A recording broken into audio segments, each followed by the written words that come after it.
That would be very powerful. Yeah. To work on getting out of being a creature of habit. Whatever we do,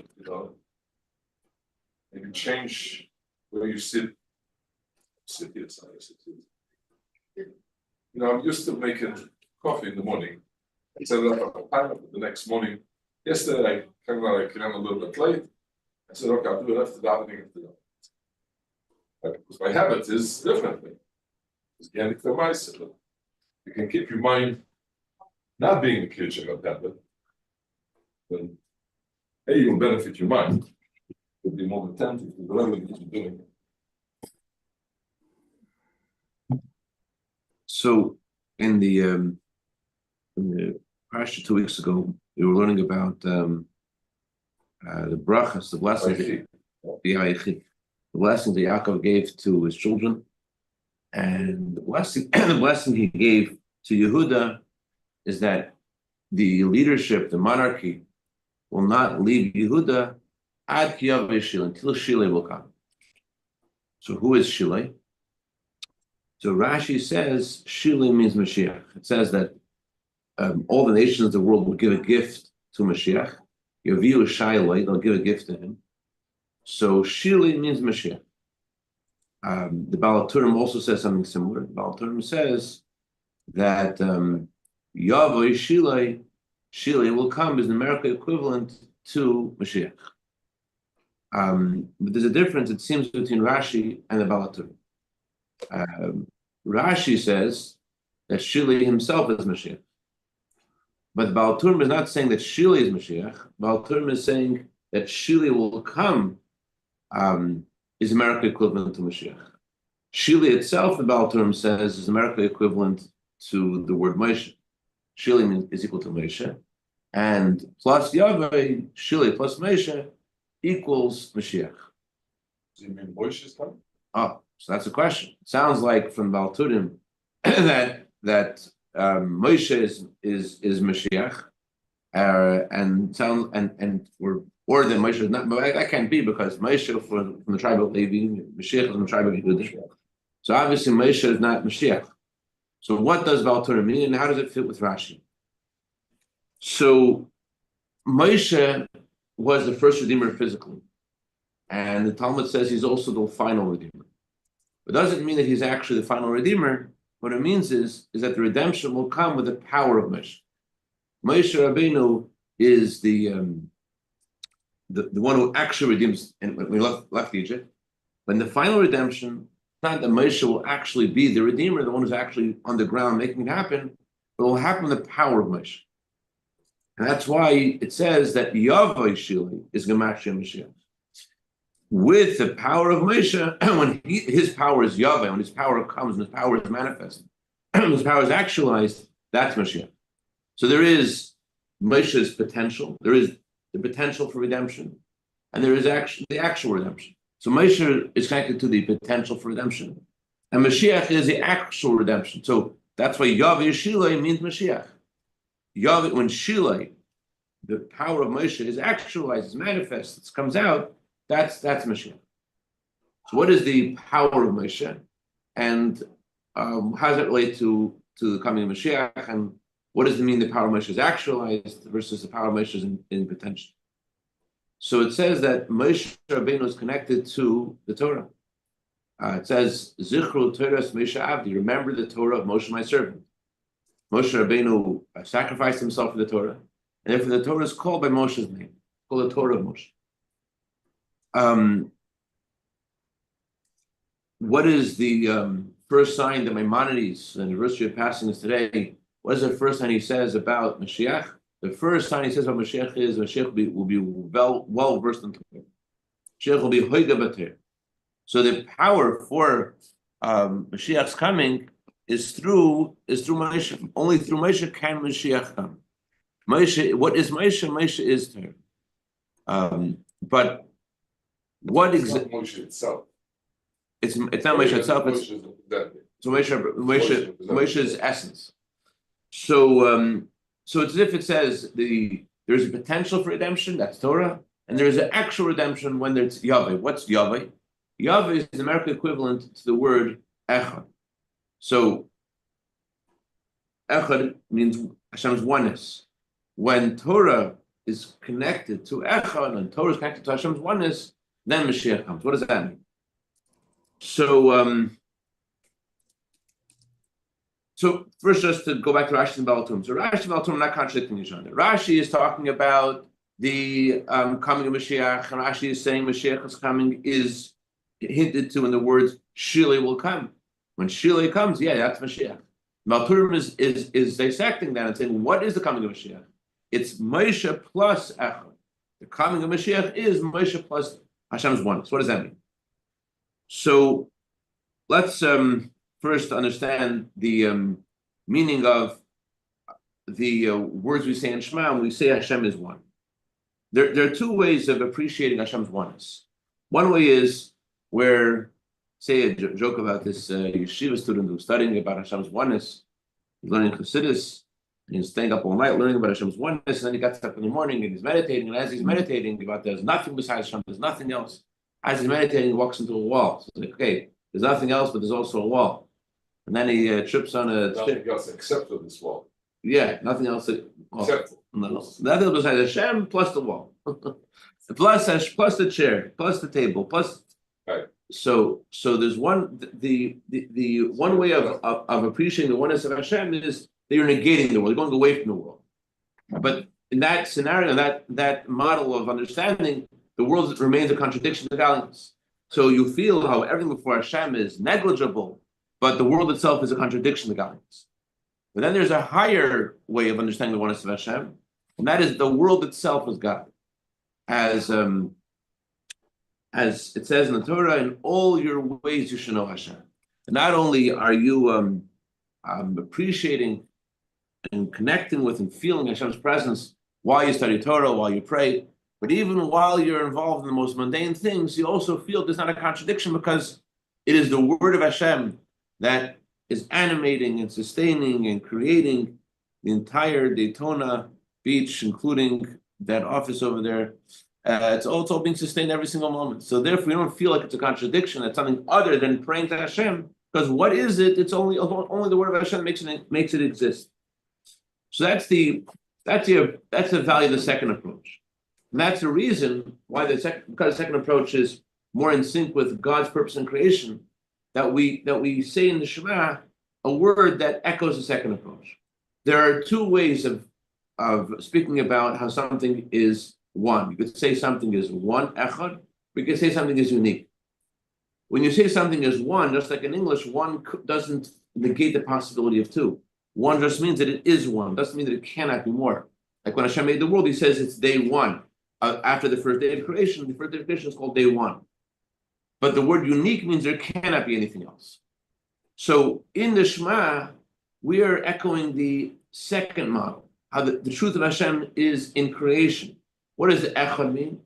Echad means that there is one God, and there's ches, the second letter of echad, is equal to 8, representing the 7 heavens and the earth, all that's above and all that's below. And the dalet, which is equal to 4, represents the 4 directions. So we're saying that Aleph, Hashem Aleph means master, the master of the world. He is within the 7 heavens. He's within the 4 directions. We're not talking about we're not talking about negating creation and saying all there is him and ignoring creation, or negating it and saying that's insignificant. We're saying that Hashem's truth is the reality of the 7 heavens, is the reality of the 4 directions. That's what it is. So, and this is the goal of creation. The goal of creation is Hashem wants a home in the physical realm.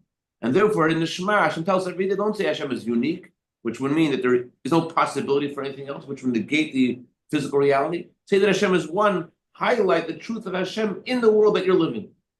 That's the reason we use that word. That's the goal of creation. And this will be revealed when Mashiach will come. That says when Mashiach will come, the glory of Hashem will be revealed. And all flesh will see that the mouth of Hashem is speaking. All flesh, the physical flesh, will see and feel the word of Hashem in every creature.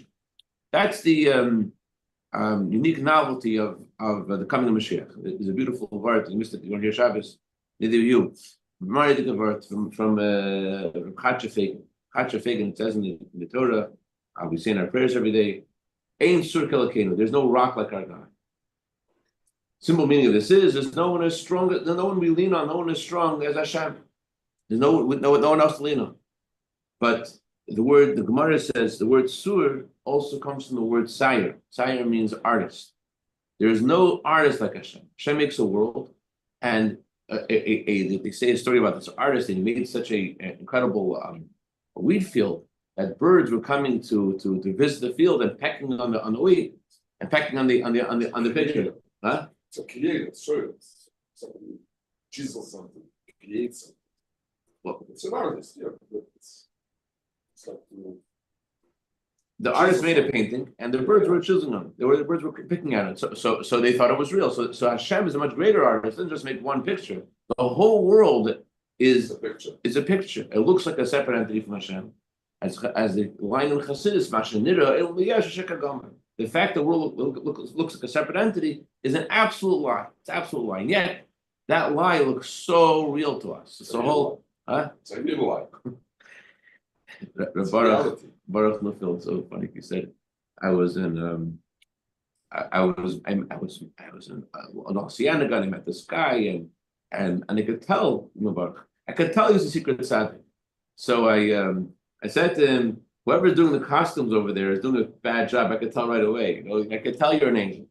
So that's the reality. The reality is that the world looks a certain way, but it's not real, and that's the unique accomplishment of the coming Mashiach. That the world will see the truth of what the world really is today. As Rabbi Rashab said, there's nothing higher than today. The glory of Hashem being revealed when Mashiach comes, it means there'll be a revelation of what there is today, what the reality is. And that's the goal of creation. That's what Hashem wants. Hashem wants a home in the physical world. So the question always, how is this possible? The word world in Hebrew comes from the word concealment. World means concealment. If the world is about concealing godliness, how come when Mashiach will come, we'll suddenly have a revelation of godliness? And the answer is that that's what Torah Mitzvahs accomplishes. Torah Mitzvahs will make this change. And specifically, not Torah Mitzvahs in general, it's what happened in Mount Sinai. Before the giving of the Torah, it says there was a decree, or as the Midrash Maggid says, the Hebrew word for decree, zera, comes from the word shnit. It was to cut in half.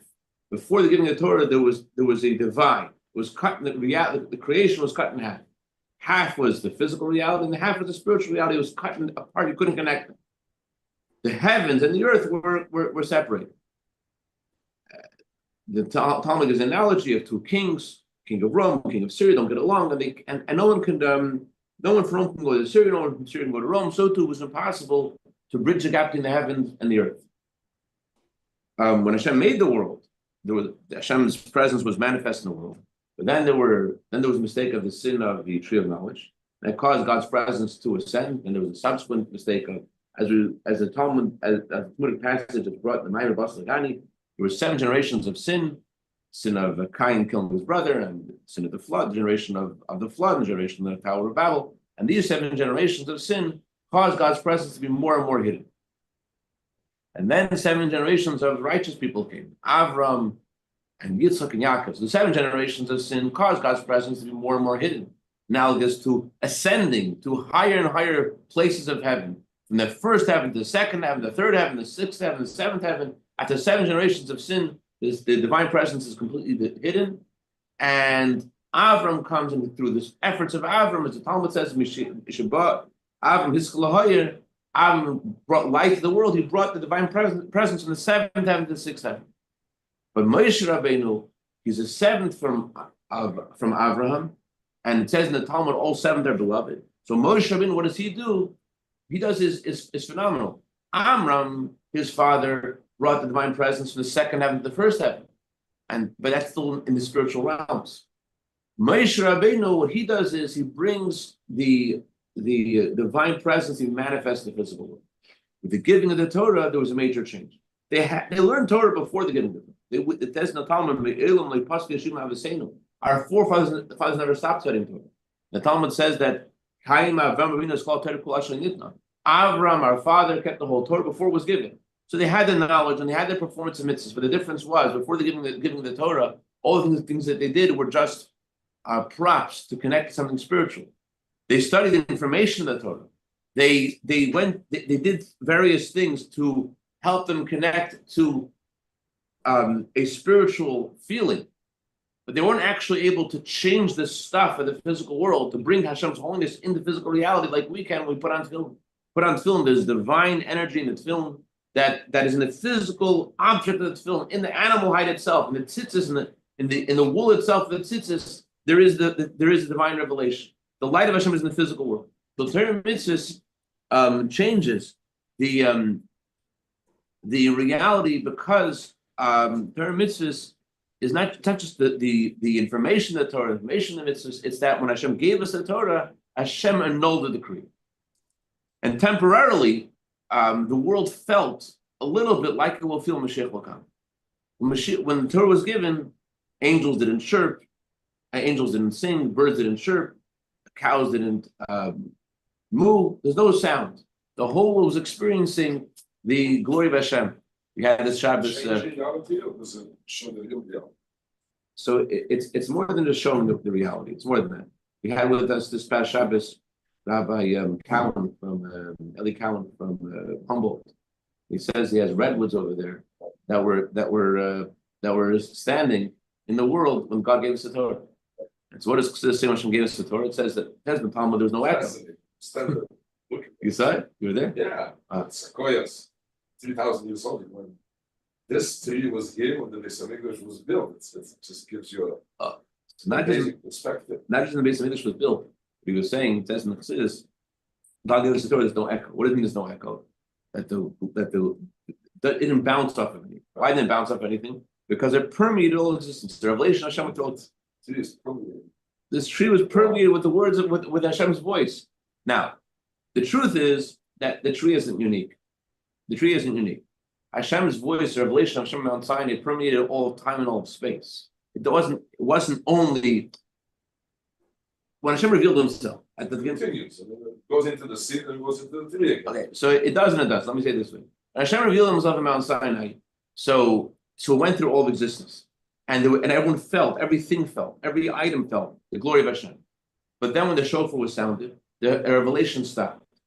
But there was an impact on creation that now it's possible for a Jew to draw down godliness into physical reality. Hashem is everywhere. But the idea of Torah mitzvahs is not just Hashem is everywhere, but the difference between a food which is not kosher, a food which is kosher, and a mitzvah. A mitzvah is God's very essence. God put his very essence in the Torah mitzvahs. Hashem wants us to draw his essence, to reveal his essence in the physical reality that he created. So that's what Torah mitzvahs does. So when Hashem gave us the Torah, temporarily God made this revelation that his revelation was in all of creation, in all of physical reality. But Hashem wants that we should bring this revelation, that we should draw his essence into the world through Torah mitzvahs. So temporarily there was this revelation, yes. But now, in everything in the world, this cup of tea has the word of Hashem in it, but the cup of tea is in exile. Why is it in exile? Well, the word of Hashem, which makes this cup of tea be a cup of tea, is in exile. Why is it in exile? What's exile? Exile means you're there, but you're subservient to someone else who's controlling you. It looks like the cup of tea is the main reality, and the divine energy within it is negligible. Divine energy is not even there. What? It's not even there. When it's not there, of course it's there. See it, touch it. But it's that's what I'm saying. So we can say it seems like it's not there. But the Hebrew word for doiming is inanimate. What that means? It's silent. The divine energy within the doiming is silent. It's there, but it's completely silent. So this is the accomplishment, giving the Torah that temporarily all the masks of the creation came off. We saw the word of Hashem in everything that existed. It was a temporary redemption, but the problem was it was all God done. And the whole point of creation is that Hashem wants us, the world itself should be all fresh. And that's what the word redemption in Hebrew means. In Hebrew, the word for redemption, geula, has the same letters as the word for exile, goyla. The difference between redemption, the coming of Mashiach, and the exile is the letter Aleph. When Mashiach comes, we're going to have the same friends and the same family and the same businesses. The difference is we're going to see the godliness in it. We're going to see the Aleph. Aleph means the master of the world in creation. In the goyla, in the exile, we'll see that truth. How will we see it? So Hashem, when he gave us the Torah, Hashem revealed himself, and it made an effect in the world. Let me say it this way. The revelation of Mount Sinai made it possible for mitzvah to happen. Temporarily, there was a full revelation of what will be when Mashiach will come. But that revelation left an impact on the world, so now it's possible for us to do a mitzvah. It made it possible for mitzvah to happen afterwards. So all of time afterwards, so on the one hand, it's temporary. It's temporary because revelation stopped, but it's not temporary in the sense that we could be thousands of years later and we're not by their sequoia trees, and yet we could do a mitzvah here, we could say a bracha here, we could draw them gallius wherever we are in the whole world, because the revelation of Mount Sinai permeated to all time and space to be able to so that the physical reality is what's the word? It's pregnable. It's able to be touched by the divine revelation. So this revelation of Mount Sinai makes it possible for mitzvah to be done, and through the mitzvahs of all the Jewish people throughout history, it makes the world a vessel for the divine revelation. And then when Mashiach will come, the glory of Hashem will be revealed, but not just like Mount Sinai when it was revealed because God made it revealed. When Mashiach will come, the glory of Hashem will be revealed from the world itself, from within the world. That the world itself will be a vessel for godliness because we have made a home for Hashem. It's coming from the world, not from Hashem making it happen. When Hashem gave us the Torah, it says that before the giving the Torah, the separation, the higher and the lower, and Hashem says, I'm going to change things, I'm going to descend on Mount Sinai, I'm going to reveal myself. That's him doing it. So Hashem began the revelation. But the goal is, the goal is that the lower realm should ascend to the higher realm. At Mount Sinai, there was a revelation of the higher realm descending on the lower realm. That's one step. The goal of the giving the Torah is that the world should ascend, and that's achieved through Jewish people keeping their mitzvahs, and that until that brings, and we'll see that Hashem Echad, the oneness of Hashem, in the physical reality. That's what Mashiach is about. L'chaim. You see it happen now. L'chaim. Any questions or comments?